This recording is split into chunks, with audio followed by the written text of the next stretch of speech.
কতদিন চিচিঙ্গে ভাজা দিয়ে ভাত খাচ্ছি, নিরামিষ আজ হলো। ডাল, ডিম ভাজা, এই যাকে চিচিঙ্গে ভাজা করছি।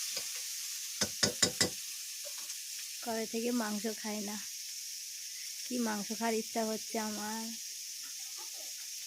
মুখ ফুটে বলতেও পারি না বরের কাছে, বরের কাজকর্ম নাই, বসে আছে। মেয়েটা ঠিক মতো খাওয়াতে পারছি না, কত কি খেতে চাইছে মেয়েটা। মা খালি বানাই দাও বলে, মেয়েটারও দিতে পারছি না ঠিক মতো কিছু বানায়। আর আমি আর খাওয়ার আশা করে কি হবে। বাপের বাড়িও গিয়ে বলতে পারি না কোনো কথা, কারণ হচ্ছে দাদা একা খাটে, 5টা মানুষ খায় বসে। মা বাবা কাজ তো করতে পারে না। আর